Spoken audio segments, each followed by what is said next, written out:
Hello YouTube, Dave here again. Today I am really excited to be making a character for the Pathfinder 2nd Edition Remastered version. So to make a long story short, the remastered version of Pathfinder 2nd Edition is Paizo's effort to distance themselves from the OGL that they've been using since they started releasing stuff for Game Mastery and Pathfinder back during the 3rd edition era of Dungeons & Dragons. And I have the Player's Core book here. I actually ordered this from 401 Games in Toronto, along with a couple of extra copies for some other players in my groups. We split the cost. However, Paizo is also sending me a review copy of the Player Core book, so I do want to thank them for sending me a copy of that along with the GM Core rulebook. As soon as I get those, I'll be doing some more videos on it. But yeah, we're going to be making a new character using the Player Core. And I think we're going to go with a wizard character. I think we're going to make an elven wizard. So yeah, I'm looking forward to that. I'll talk a little bit about the 2nd edition remaster here. Actually, I guess I may as well do that now.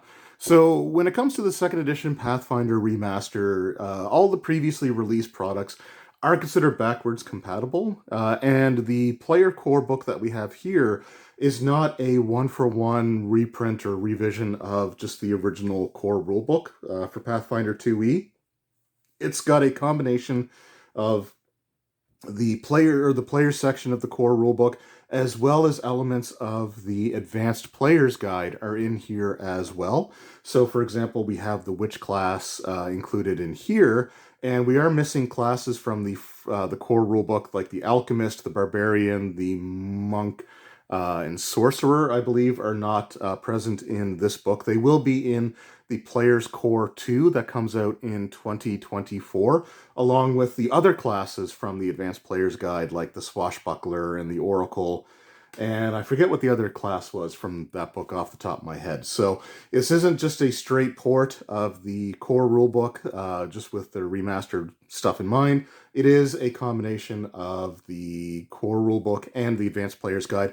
And the Game Mastery Guide, or the Game Master core book, is also a combination of the core rulebook that we had for Pathfinder 2e, along with elements from the Game Mastery Guide. So there's things like the victory point system, which I absolutely love. Chases and stuff like that are going to be included. So yeah, really looking forward to getting those in my possession. So with the player core book, the main things that I want to talk about as far as like differences are concerned, um, are pretty minor, but I understand a lot of the reason behind the changes. So, for example, in Pathfinder Remastered, you don't have ability scores anymore. You just have ability modifiers, and I'll show you what that looks like here in a moment. We will be comparing the character sheets, and for spells, for example, they got rid of the word level for spell level because you already have character level, and having the same word be used for multiple things and have different meanings each time is one of those things that creates just enough confusion, especially among newer players. Like I remember countless times having to explain the difference between character level and spell level. So spell level has been replaced with spell rank, and certain spells have had their names changed to distance themselves from the OGL. So it's things like, for example, Magic Missile.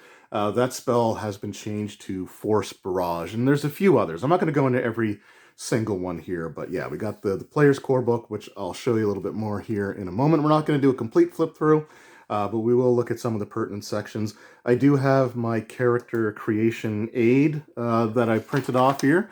And basically the only real change that I needed to do was just to change the base scores from 10s to 0s, because you don't have attributes and modifiers anymore, because the attributes themselves weren't really used for anything other than determining what the modifier is. So it kind of reminds me, like, now what we have is more like the Dragon Age role-playing game, where you just have your ability score modifiers, and that's all that you need.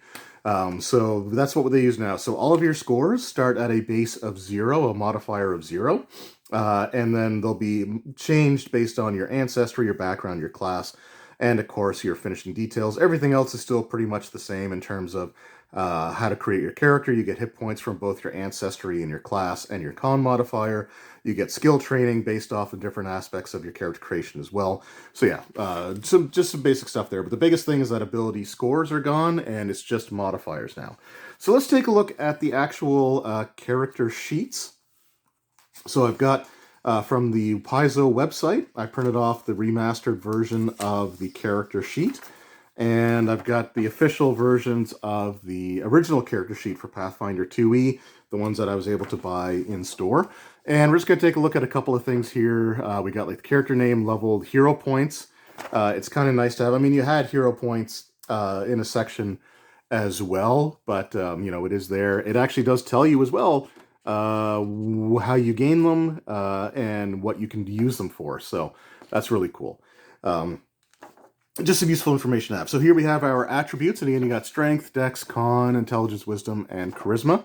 But one of the things that I like about this is they have a section now, because before we had the attributes and their modifiers, but nothing else, right? We had the modifiers on the left, the scores on the right, but nothing else for that.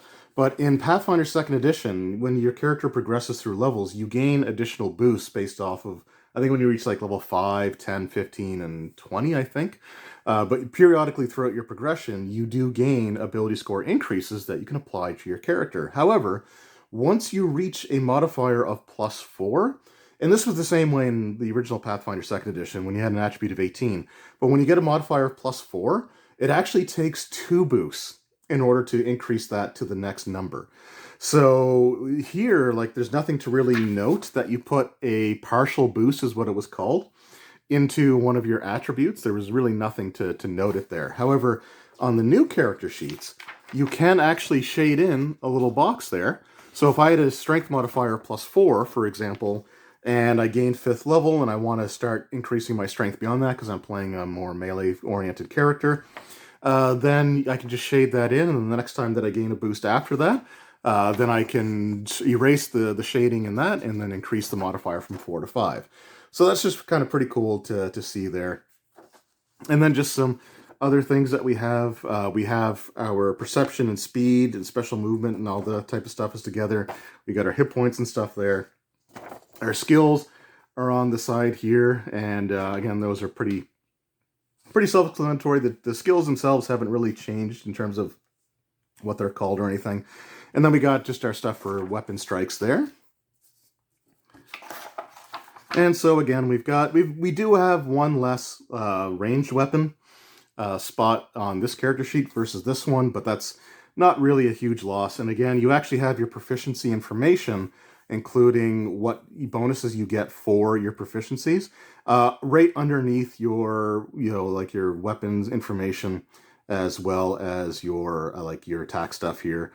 Your weapon proficiencies, what you're trained in, so unarmed, simple, martial, advanced, and other. They have them all there, which is really cool. Versus here before, where, I mean, they did have them there as well. But we've got all that stuff there. We got critical specializations, which is kind of cool to see.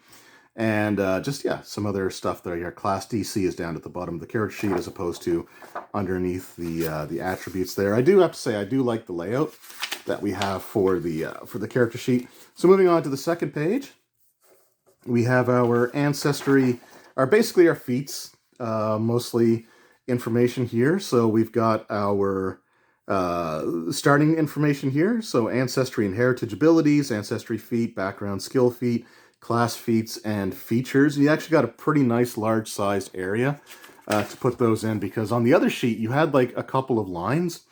But truthfully, and I have to put multiple things in some of the lines just because I didn't have enough room to write everything down. And then it just has the common feats that you get. So skill feat, class feats at level 2, 3, 4, and all the way throughout the rest of your progression, as well as a spot for boosts, which I actually kind of like that that's included there as well. Not necessarily that you're going to write down where you put your boosts, but it just lets you know that those are the levels that you get your ability score boosts at, which again is pretty cool. And then we've got a little bit of information just on your inventory stuff, including your encumbrance, your bulk, and all that. So we'll just sort of set that aside. So that was the second sheet. And then we've got our third sheet. which has, oh, okay, sorry, I guess we still need this one actually. So this one has our actions and activities, which we have here as well. But you do have a lot more room for them, for multiple ones, including one specifically just for free actions and reactions, which we do have here. We do have a couple, but now we've got 4 spaces instead of just 2, so that can be kind of helpful. Things like, for example, if you have like the shield spell or the shield block ability, you can put that stuff there if you have attacks of opportunity, or if you have other things that are reactions that your character can do. It's great to have all of that information there. You got your origin stuff, your personality information. There are no more alignments in Pathfinder 2nd Edition with the remaster. So the alignment axes are gone, and instead you just have like personal edicts and anathemas, which are more prevalent to certain classes than others. Like, for example, clerics, druids, and champions will have pretty strong anathema that if you violate it, then, you know, it can affect your ability to progress further in that class, or it can cost you some of your class features. So yeah, that's kind of cool to see. And just the campaign notes and all that stuff there, as well as just equipment. And then the final page is just your spells. And actually, the pages are even labeled. I just realized that. So like page 1 is statistics, page 2 is abilities and inventory, page 3 is notes and actions, and then we got our spells. So they don't have like the lines for the spells. They just have like a big old column for you to put everything in. So the name of the spell, how many actions, what rank it is, if it's prepared or not, along with your other information there, again, which is pretty much the same as what we had before here as well. Got a spot for rituals, innate spells, focus spells, and then cantrips and stuff like that. So again, just really cool. Really cool. I do love the, I do like the redesigned character sheets. So yeah, let's go ahead and just get right into it, shall we? Just recollect all this as I reach awkwardly around the camera. I also have a second copy of the character sheet here that I'm just going to set aside because that's going to be for players in my Pathfinder 2nd Edition game. So let's take a look at what we have here in the player's core book. So basically, we're going to take a look at the ancestries, along with the backgrounds and the class here. And we do have some information just again on the attributes, creating the character. And I have to say, I do like the way that they have this opening section. It does give you a pretty decent amount of information on just the world itself. Like you've got the different deities and stuff that can be worshipped here as well, sort of a little bit later on. You got some campaign setting information about the world, the campaign world of Golarion. So that's really cool. So we're going to be going with an elf wizard, I think. You know, I'm kind of a traditionalist, so we're going to make an elf wizard. And yeah, so, but we do have, in addition to the dwarf, elf, gnome, goblin, halfling, and human ancestries, we also have leshies in this book, including the gourd leshy, which is the best leshy. Orcs are also available to play. And then you have versatile heritages, which I actually really like that they've included in here, as sort of their own separate thing. So you can play changeling. So changelings are the children of malevolent hags born with occult magic and the potential to hear a psychic call. Then you have the Nephilim, which are essentially sort of like the celestial or the outer planes type of creatures. So you can have them be sort of celestial or fiendish or demonic sort of offspring. And then you have the mixed ancestry of the half-elven and half-orcs. But they're actually given different names here, which is actually kind of cool. So instead of just calling them half-elves, they are, and I'm probably going to say this wrong because I can't see if that's an I or an L from where I'm sitting, but the Iuverin, I know I said that wrong, but, you know, just bear with me. And we got the Dramar, which are the half-orcs, which is really cool. And again, we got our wizard here. And they recommend intelligence, obviously, is your key attribute, but then their secondary attributes are going to be dexterity and constitution. So we're going to take a look at the elves. Oh, too far.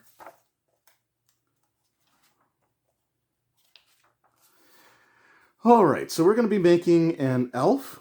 And I think I'm going to go with, let's see, the Ancient Elf. In your long life, you've dabbled in many paths and many styles. A typical Ancient Elf is at least 100 years old, though you might be younger at the GM's discretion. Choose a class other than your own. You gain the multi-class dedication feat for that class, even though you don't meet its level prerequisite. Ooh. You must still meet its other prerequisites to gain the feat. Boy. Excuse me. Getting over being sick for a week, so I apologize. I kind of like that one. I'm not huge on multi-classing, but Pathfinder 2nd Edition does multi-classing the way that I like. So I think I might actually take that one. So I think we're going to be an Ancient Elf. So we are going to be, Ancestry is Elf. The Heritage is Ancient. And choose our multi-class dedication feat here in a moment. But I think I'm probably going to lean towards Ranger. I'm just going to write that in for now. And we'll take a look at that here in a moment. Background, we'll take a look at that here in a moment.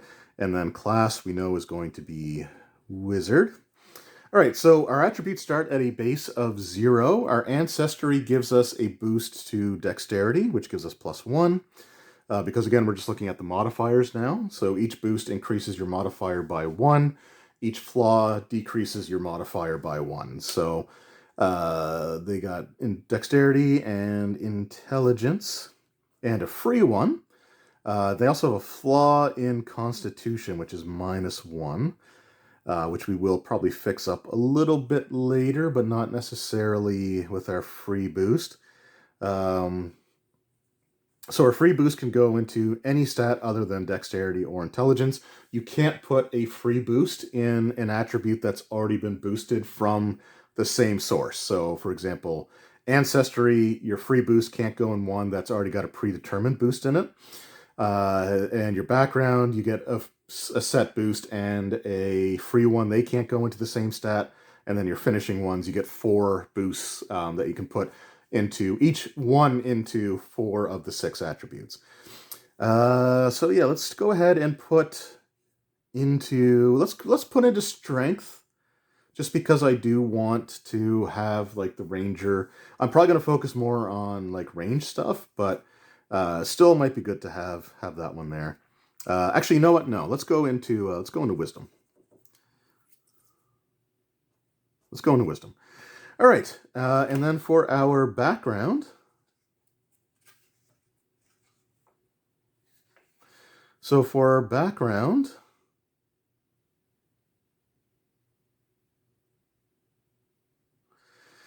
let's actually go with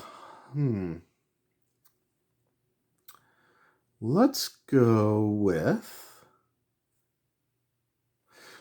Hunter. Why not? Why not? That would explain like the multi-class thing.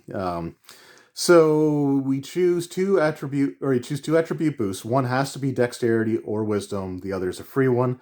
So we're going to go into Dexterity, and the free one's going to go into Intelligence. And then we are trained in the Survival skill. I forgot to check if our Elven, if Elf gave us a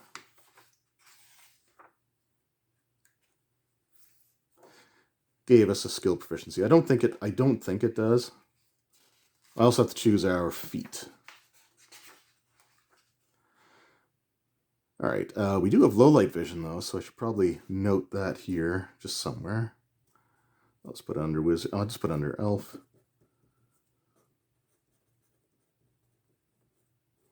Okay, low light vision. Yeah, we don't get any other skills. Okay, cool. Speed is 30. So on our character here, we do have 30 feet of speed. And why don't we choose our first level Ancestry feat now?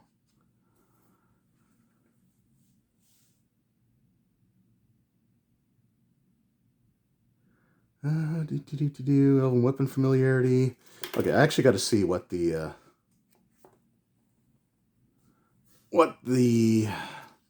Ranger multi-class gives us.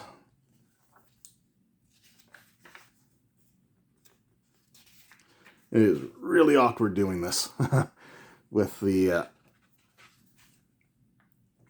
tripod in front of me. All right, so Ranger dedication, you become trained in survival, which we have from our background. So because we have the same skill proficiency from two different sources, I just get to choose a different one. I'll probably pick nature. All right, so you're trained in survival. If you were already trained in survival, instead you're trained in another skill of your choice, you become trained in the Ranger class DC. If you gain a Warden spell through this archetype, you become trained in spell attacks and DCs. Your spellcasting attribute is Wisdom. And you can use the Hunt Prey action, which is on page 154.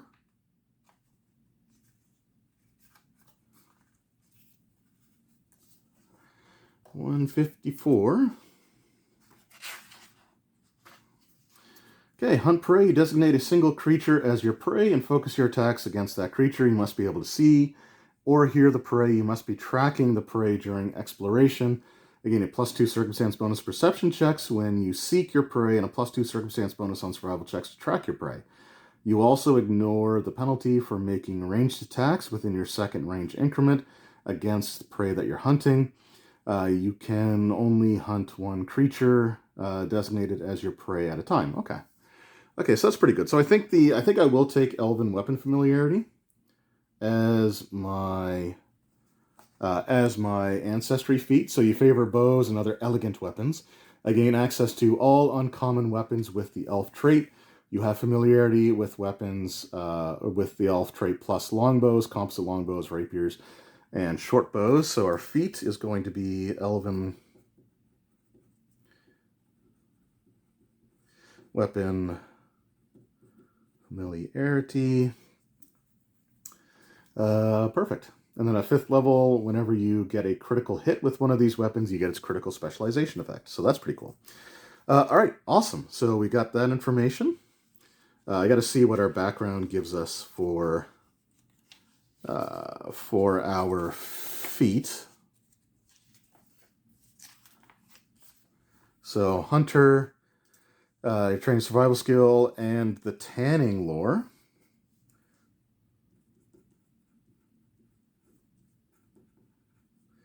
All right, and then we gain Survey Wildlife skill feat. Survey Wildlife. All right, perfect. And then we're going to move on to our class transformation. Oh, elves, by the way. Hit points. Hit points. Can you tell I've been sick for a week? I'm still not completely over it. All right, so Ancestry is 6, plus our con modifier, which we'll get here in a moment. So our class always gives us a boost to our primary ability score, which is going to be +1, which is going to be into our intelligence. And then for our finishing, we get 4 boosts that can go into any 4 attributes. So we're going to put 1 into Dex, 1 into Intelligence. We're going to put 1 into Con. So at the very least, our Con is going to be a 0. And then we've got 1 more, which will probably go into Wisdom. So our Strength is 0, which is fine. We're not really planning on using a lot of melee weapons. Oops, no, 0 is not our final. That would be bad. 0, okay.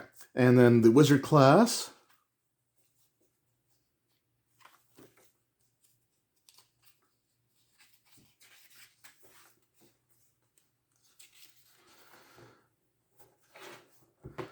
Okay, and then the wizard class gives us 6 hit points as well, so we have 12 hit points final. Our strength is going to be 0. Our dexterity is going to be +3. Our constitution is going to be 0. Our intelligence is going to be +4.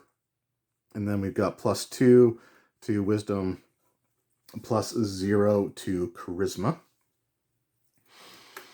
All right, for skills for our class, we are trained in Arcana. Plus an additional number equal to 2 plus our intelligence modifier. So we have 6 more skills to become trained in. So let's actually take athletics, just to get the bonus into it there. I'll probably take crafting as well, because I do want to eventually be able to craft some magic items. So that's 2. We get 4 more. Medicine, always a good one. Occultism.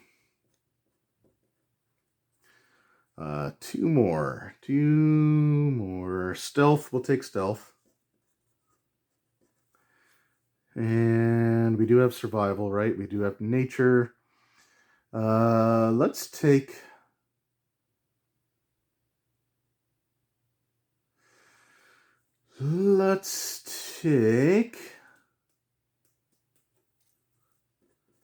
acrobatics. All right, so acrobatics we're trained, Arcana we're trained, athletics we're trained, crafting we're trained, and then we go all the way down. Oh, we were trained in tanning lore as well. And let's just slide this up a little bit here, just so it stays relatively in frame. We are trained in medicine, nature, occultism, stealth, and survival. Perfect. All right. We are also trained in simple weapons. So we're always trained. You're always trained in unarmed and all simple weapons. That's pretty cool. And then other elf trait and bows. Let's put that there. All right. And then for defense, we are trained in... we are trained only in unarmored.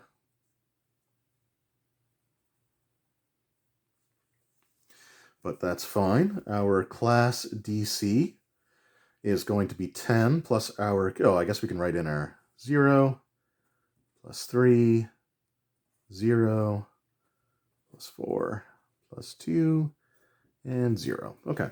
So we can put in our key stuff here. So our... our key attribute is 4. Our proficiency is going to be 3 because it's 2 plus our level. So we got that. So our class DC is going to be 17 for our wizard spells. For defenses or saving throws, we're trained in perception and reflex, and we're expert in will. So trained, and then we're an expert, so I'm just going to shade in both of those. So proficiency is plus 3, and then plus 5, because if you're an expert, it's 4 plus your ability score. Wisdom is 2, Dex is 3, 0, so our fortitude saves are plus 3, our reflex are at plus 6, and our will is at plus 7. And we start with 12 hit points. Perception is trained.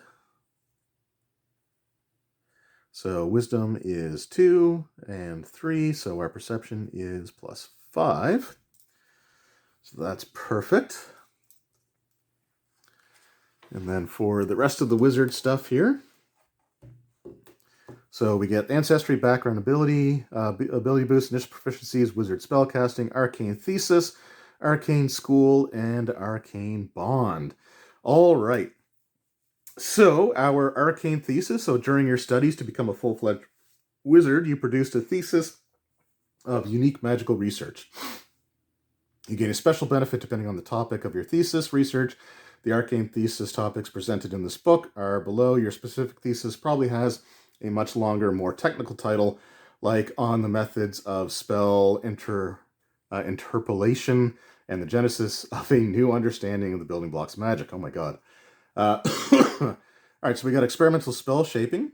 Your thesis posits that the magical practice of spell shaping can be realized more effectively by altering variables and parameters as you cast, imitating the wizards of long ago who had to work out their own spells for themselves. This allows you efficient access to various spell shape effects.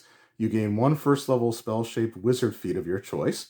Starting at 4th level during your daily preparations, you can gain a spell-shaped wizard feat of your choice that has a level requirement of no more than half your level, which you can use until your next. Okay.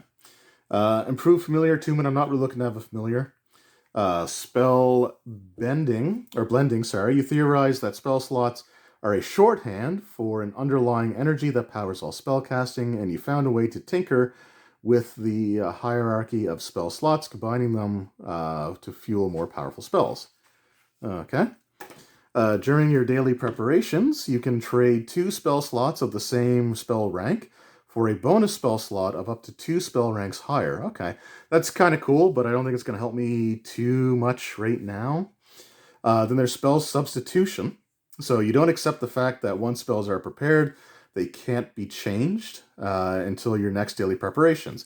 And you have uncovered a shortcut allowing you to substitute new spells for those originally prepared. You could spend 10 minutes to empty one of your prepared spell slots and prepare a different spell from your spell book in its place. If you are uninterrupted during such a swap, the original spell remains prepared and can still be cast. You can try again to swap out the spell later, but you must start the process over again. So I think spell substitution is probably what we're going to take. So class was going to write arcane thesis.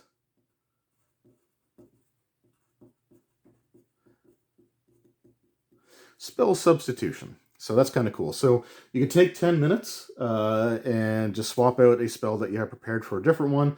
And if you can do it in a completely safe environment, then you can have 2 spells prepared in the same slot, and you just once you cast either one of those spells, then that slot's used. So that's kind of cool. Actually, I like that one quite a bit. And then we have to choose. So we have our arcane bond as well.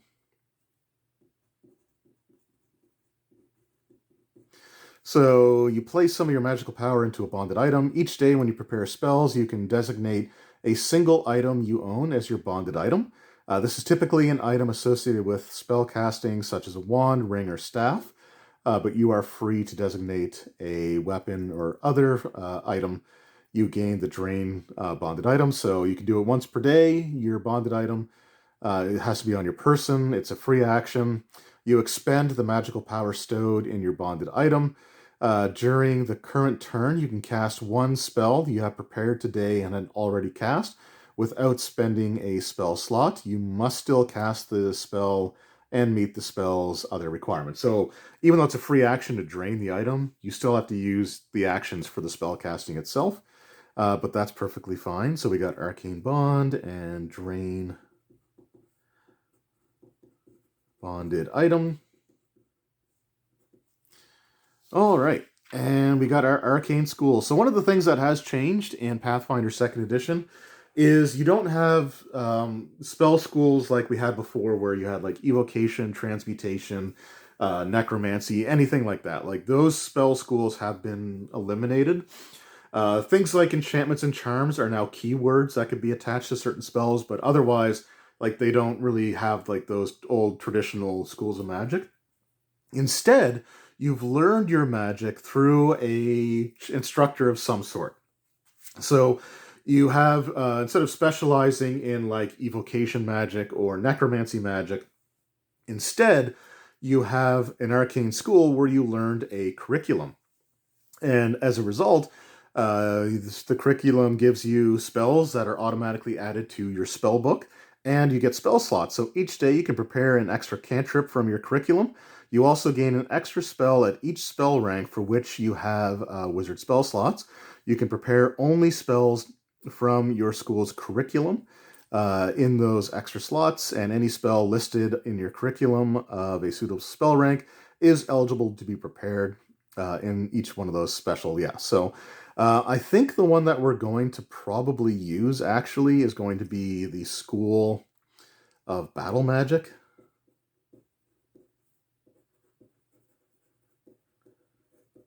So the School of Battle Magic, magic is power, and there are always those who will use the power for the art of battle.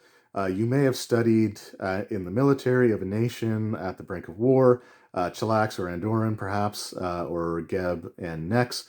You summon whirling energies that can lay waste to both soldiers and armies, while being sure not to neglect arcane countermeasures for common tactical complications, or the shields and defenses that keep combatants alive on the battlefield. So the curriculum spells, cantrips, you get shield, telekinetic projectile, which we can prepare one of those as just in addition to our normal cantrips that we can prepare. First level spells, we get Breathe Fire, Force Barrage, and Mystic Armor. So Breathe Fire, I think, is just I can't remember if that replaces like the Burning Hands or not. But Force Barrage is essentially the substitution for Magic Missile, and Mystic Armor is essentially Mage Armor. Second level, you get Mist, Resist Energy. At third level, you get Earthbind and Fireball. And then our school spells, which are basically what are called focus spells. We get Force Bolt as our initial one, and then we get Energy Absorption as a higher level one. So School of Battle Magic is the one that we're going to go for, and we just got to get our spell information here. So our spell book. Every arcane spell has a written version, which you record in your personalized book of spells. You start with a spell book worth 10 silver pieces or less, which you receive as free and must study each day to prepare your spells. Your spell books form nature, blah, blah, blah, blah. Your spell book contains your choice of 10 cantrips. So we get 10 cantrips, and we get 5 first-rank arcane spells. So we choose those from the common spells, and that's what we're going to do here in a moment. The only other things that we need to do is essentially choose our equipment, where we have 15 silver pieces.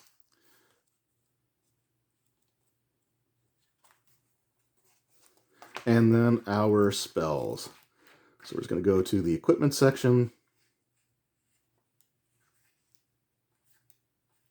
So we can't have any armor, unfortunately, but we can have Explorer's Clothing, which doesn't give us an armor bonus, but it is a thing.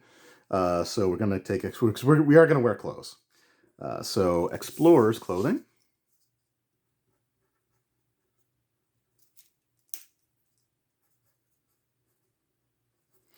And that's 1 silver piece. And then for weapons,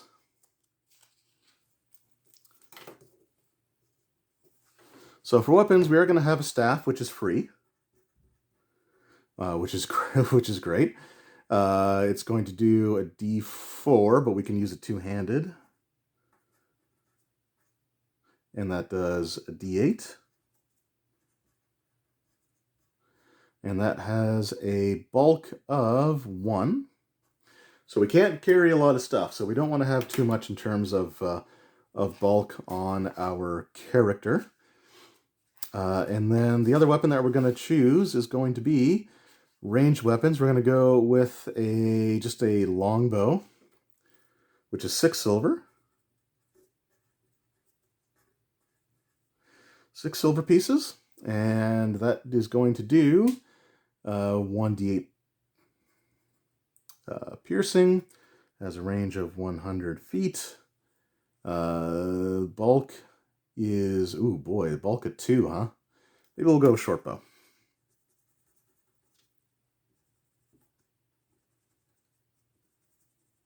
Maybe we'll go with short bow. Because I think we can carry 5 bulk plus our strength modifier, so 5 would be the maximum that we can carry, and where we would already be up to 3 without having any other gear on us. Now, granted, we wouldn't really need much else other than an explorer's pack, or adventurer's pack, I think it is. which is only one bulk, actually. So, no, maybe we'll stick with the longbow then. Okay, so that's 6 silver pieces, 1d8, 100 feet, bulk 2, and then it is deadly d10. So the deadly ability, if we score a critical hit with our bow, in addition to our 1d8 damage, we also get to add a d10 on top of it. So that's what the deadly ability is there. And then the only other equipment that I really need, because we get a spellbook for free, and that has a bulk of light, I'm sure of it. Spellbook blank, yeah, that's light. We don't have to pay for it, so we don't have to worry about that. But then we do want the Adventurer's Pack,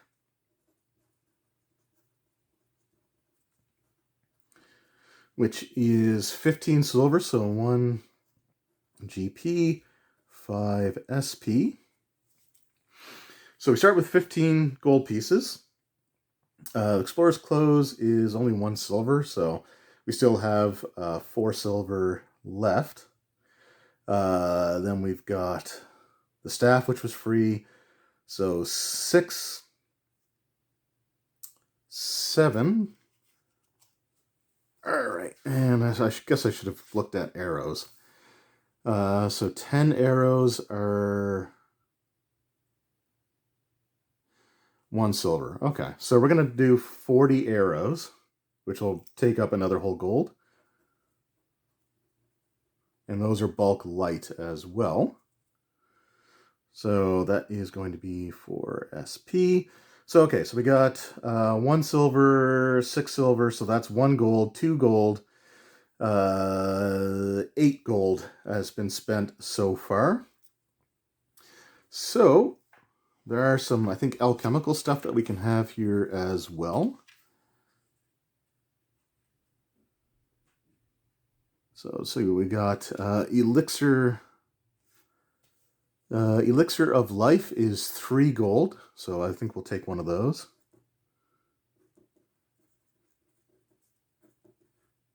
Whoops. Elixir of Life, which is 3. So what did I say we were at before? So that is 6, 7, 8. So that would be 11. We still have 4.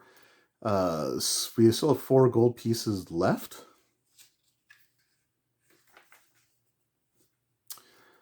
So we just have 4 gold left. Okay. We'll hold on to that 4 gold. All right, perfect. So we've got that stuff. Now the next thing we're just going to choose are going to be our 10 cantrips, as well as our 5 spells. We also get our curriculum spells as well. So I just want to double check that that's the way that that works.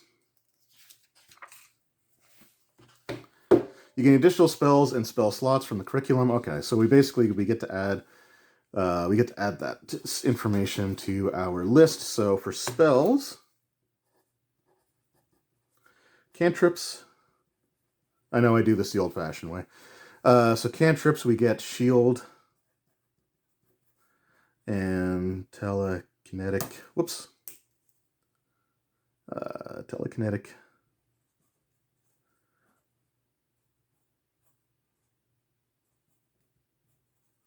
Projectile, that's spelled terribly, but that's fine.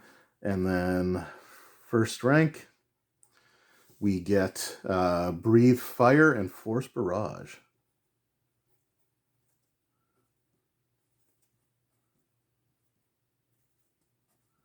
And I know what Force Barrage does. It's like I said, it's just Magic Missile. And then we get for a focus spell. Our focus spell is going to be Force Bolt, which is essentially a single Magic Missile, but it's something that we can do multiple times per day, which is cool. All right, and then we got to choose our spells.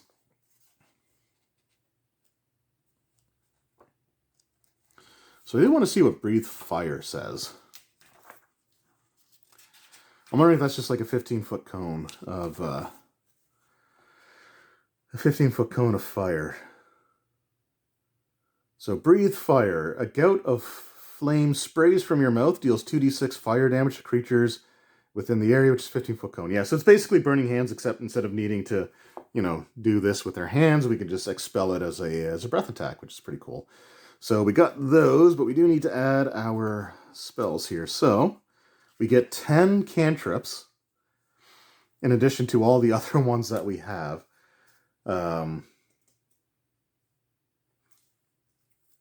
So we'll take Caustic Blast, Detect Magic, Electric Arc,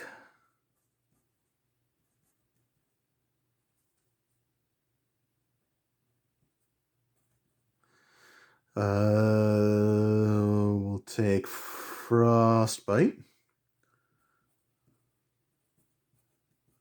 So that's 4. Another one here. Ignition.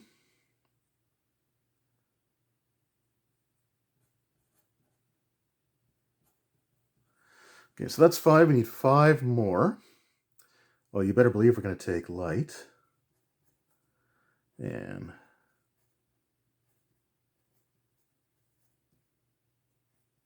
Prestidigitation.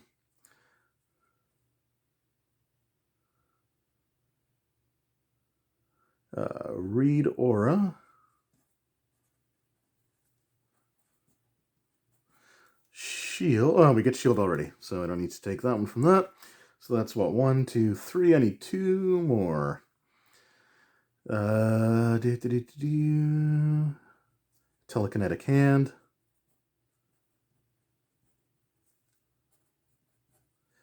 And what do we got here? Void Warp. Damage and weaken the living with void energy. Sure.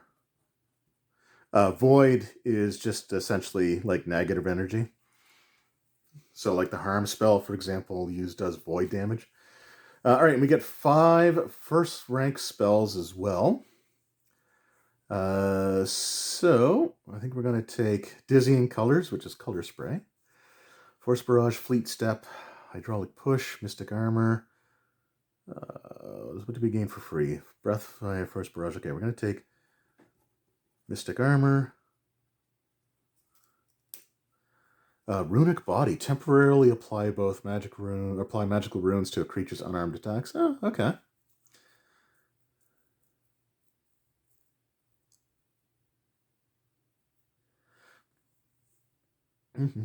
Grim Tendrils.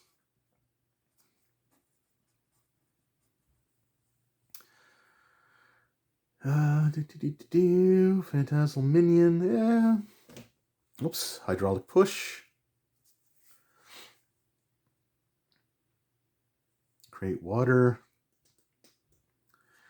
Charm might actually be a good one. Charm. Fleet Step. So that's 1, 2, 3, 4. One more rank 1 spell. So lock is make a lock much harder to open.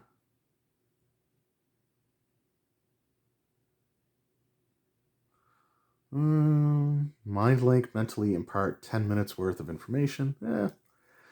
Let's go Spider Sting. Why not? All right, perfect. So we actually have everything that we need for our character. So I'm just going to put everything together, and I will be right back. All right, so we've got everything filled in here for our character. I guess the only thing I didn't do was languages, which we'd have Common, Elven, and then we get 1 for each of our points of intelligence. So I'd have Draconic. We'll take Dwarven, Goblin, and what's one more? One more. Why not take Gnomish? Okay, there we go. Senses, we have low light. Perfect. Okay, there we go. So yeah, we pretty much have everything in here now. So for Ancestry, we are Elven. Our background is Hunter. The heritage is Ancient. I believe was the... oops, that's one thing I forgot to write down. I'm pretty sure Ancient was the... yeah, Ancient Elf.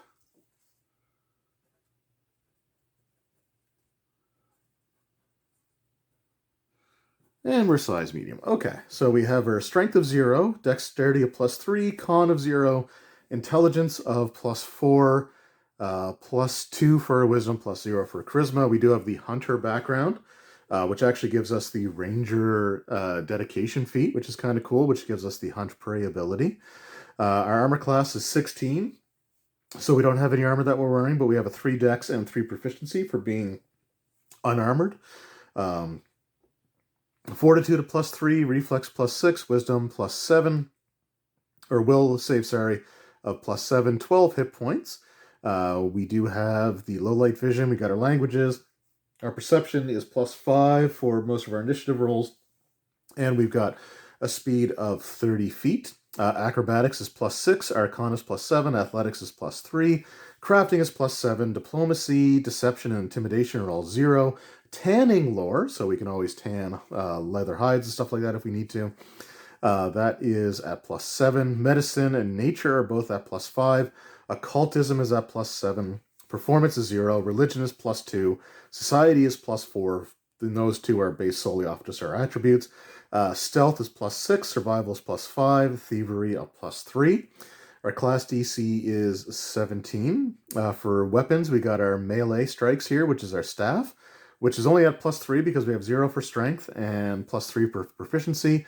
It does 1d4 damage or 1d8 if it's two-handed. Our longbow is at +6, and I know my handwriting sucks, especially when I'm reaching around a frickin' tripod.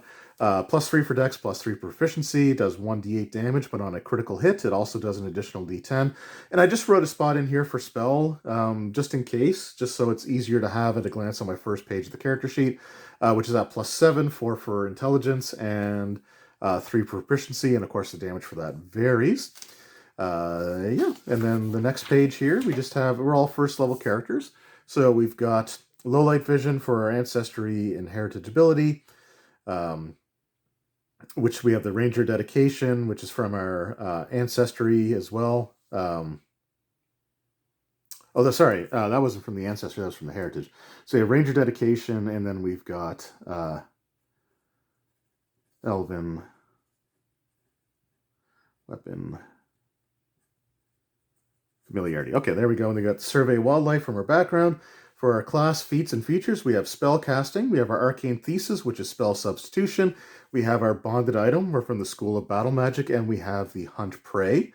For consumables, we have an elixir of life, and then for worn items, we just have an explorer's clothes, adventurer's pack, and we have quivers with 40 arrows in them. We are carrying 4 bulk, so we're 1 bulk away from being encumbered, which is not great, but we also have 4 gold left over. And then for our spells, we are an arcane spellcaster who prepares their spells. We do get 3 spell slots per day at first level and 6 cantrips we can prepare. 5 of those can be any cantrips, 2 of those can be any of our spells. However, 1 cantrip and 1 first level spell, or first rank spell, I guess I gotta get used to saying that, has to be either like Force Barrage or Breathe Fire for the spells, and either Shield or Telekinetic Projectile for our cantrips. So for cantrips, we have prepared Shield, Caustic Blast, Detect Magic, Light, Frostbite, and Ignition. So that should be 1, 2, 3, 4, 5, 6. Yep. And then we have Telekinetic Projectile, Electric Arc, Prestidigitation, Read Aura, Telekinetic Hand, and Void Warp that are not prepared.